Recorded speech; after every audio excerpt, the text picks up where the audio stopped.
안녕하세요. 오늘은 망막 박리에 대해서 알아보겠습니다.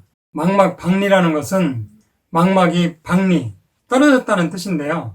지난 시간에 망막층을 세분해서 보면 10개의 층으로 되어 있다고 했는데요.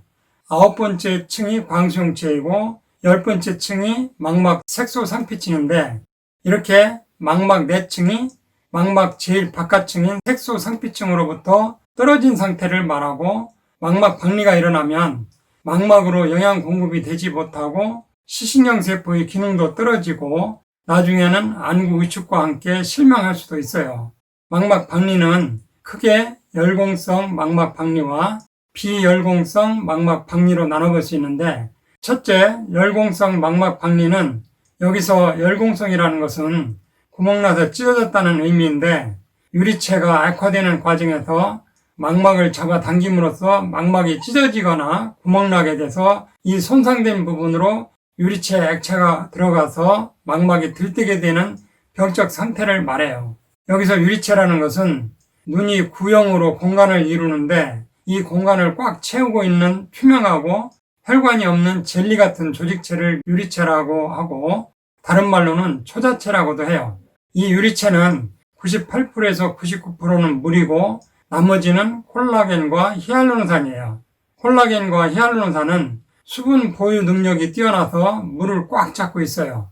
히알루론산은 자기 무게의 300에서 1000배 정도의 물을 꽉 잡고 있는 성질이 있어서, 여러분들 안구 건조증에 히알루론산이라는 인공 눈물을 처방 받아보신 적 있을 거예요.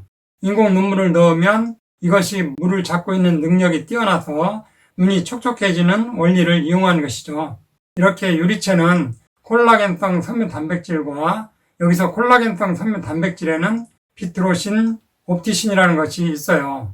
이것과 히알루론산이 98%, 99%의 물을 꽉 잡고 서로 골고루 섞여서 네트워크를 이루어서 안구 내 수분을 유지하는 지질체로 안구를 채우고 있어요. 그런데 이 유리체가 노화가 진행되거나 산화적 손상을 받거나 안구 내 염증이 생기면 이 네트워크가 깨지고 섬유질이 분리되어 액화가 진행되는데, 유리체 내 한쪽은 액화되고 다른 쪽은 섬유소가 몰려있게 되고 균질하게 퍼져 있던 균형이 깨지게 돼요. 균형이 깨지면서 망막을 잡아당기는 힘에 의해서 망막이 찢어지고 그 틈으로 액체가 흘러들어가 망막이 들뜨면서 박리가 일어나게 돼요. 유리체는 40대 이후부터 액화가 진행되고 80대, 90대가 되면 유리체가 거의 다 액화가 된다고 해요.